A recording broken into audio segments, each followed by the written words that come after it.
केवल एक चुटकी भस्म तू शंकर भगवान को चढ़ा दे। क्या शिव जी को रतन नहीं चाहिए? नहीं। माणिक मोती नहीं, अंबर पीतांबर कुछ नहीं, बस शंकर भगवान को भस्म प्रिय है। क्यों प्रिय है? क्योंकि शंकर भगवान की अर्धांगिनी माता सती जब जलकर भस्म हुई थी, उस राख को मेरे शंकर भगवान ने अपने तन पर धारण कर लिया था, और वो भस्म शिव को इतनी प्रिय हो गई कि दुनिया का कोई व्यक्ति एक चुटकी भस्म भी अगर शिव को चढ़ा देता है तो शंकर भगवान उसके कष्टों को, उसके दुखों को समाप्त कर देते हैं। इतनी कृपा शिव कर देते, इतनी कृपा। ठीक है, गए।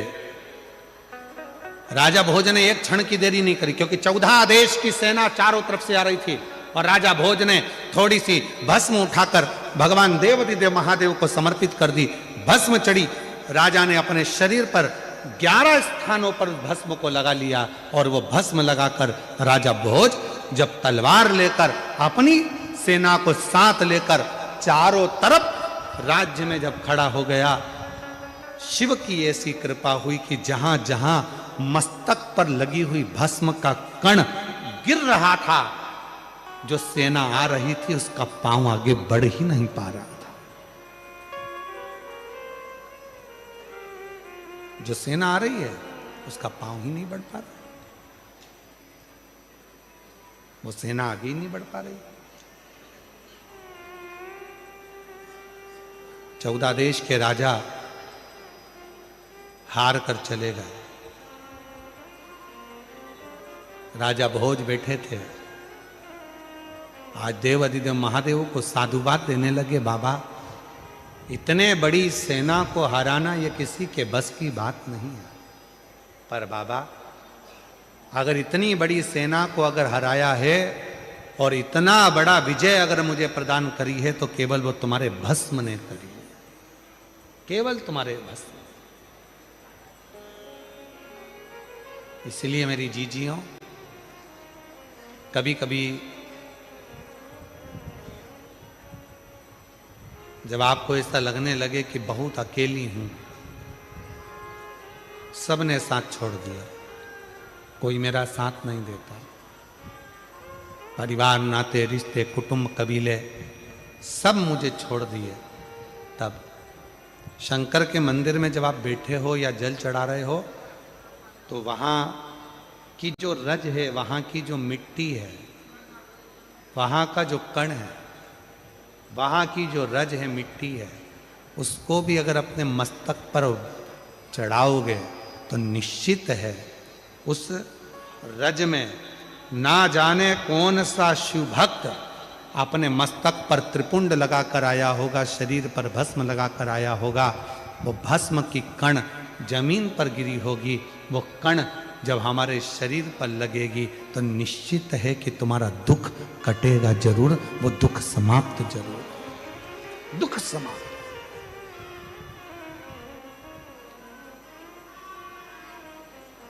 वो भस्म चपटी भभूत में है खजाना,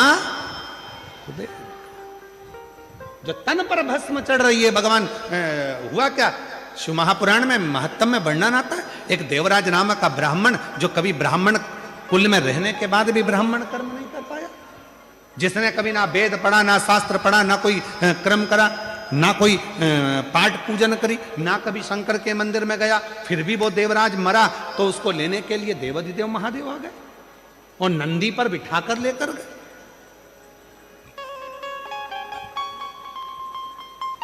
क्यों, किस लिए, क्या कारण था? केवल एक कारण, देवराज नाम के ब्राह्मण की माता शिव के मंदिर में जाती थी, शंकर के मंदिर में झाड़ू लगाती थी, शंकर के मंदिर में पोछा लगाती थी, शंकर के मंदिर में जल चढ़ाती थी, शंकर के मंदिर में जाकर आराधना करती थी। और वो देवराज नाम का ब्राह्मण जो ब्राह्मण कुल में जन्मा था, ब्राह्मण के घर में जन्म लेने के बाद भी ब्राह्मण कर्म नहीं कर पाया, ब्राह्मण कर्म से वंचित रह गया, चोरी करता, घर में अच्छी पत्नी थी, बच्चे थे, कुटुंब था, इसके बाद भी पर स्त्री का गमन करने गया और एक दूसरी स्त्री के कहने पर रानी के गले का हार चुरा कर लेकर आ गया।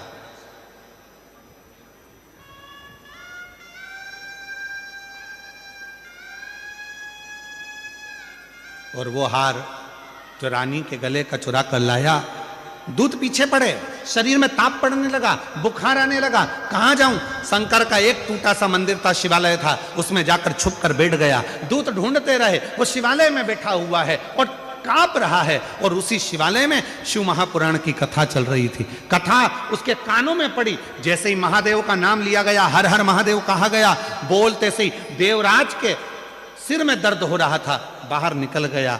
बेलपत्र के वृक्ष की छांव में, बेलपत्र के वृक्ष की छांव में उसने अपने प्राणों को त्याग दिए। और जैसे ही प्राण त्यागे, मेरे ओघड़दानी उसको नंदी पर बिठाकर ले जा रहे हैं। देवराज ने प्रश्न कर दिया कि मेरे जैसा पापी, जिसने ना कभी भजन करा, ना संकीर्तन करा, ना कीर्तन करा, ना मंदिर में जल चढ़ाया, ना कभी मंदिर में दीप जलाया, ना कभी मंदिर में आराधना करी, ना मंदिर में कभी साधना करी, ना मैंने कोई मंत्र पढ़ा, ना वेद पढ़ा, ना शास्त्र पढ़ा, और मेरे जैसे पापी का उद्धार आपने कर दिया। ऐसा मैंने करा क्या? तब भगवान देवाधिदेव महादेव ने डमरू का नाद कर कर कहा, देवराज तूने कुछ नहीं करा, पर तेरी माता मंदिर जाती थी, जल चढ़ाती थी, और जब घर आती थी उसके शरीर में, उसके कपड़ों में, उसके शरीर में मंदिर की मिट्टी, मंदिर की रज, मंदिर का जल उसके शरीर में लग जाता था। और वो जब घर आती थी, वो रज उसके घर में चारों तरफ फैल जाती थी। उस रज के छूने से तेरी बुद्धि सही हो गई और तू चोरी का धन लेकर भी शंकर के मंदिर में चले गया और वहां तेरा उद्धार हो गया। वो रज में इतनी महत्वता, वो रज में इतनी महत्वता। वो रज कोई साधारण है क्या? इधर का हमको नहीं मालूम गुजरात का, पर हमारे मध्य प्रदेश में एक नियम है। मिश्रा जी, उत्तर प्रदेश में भी नियम है।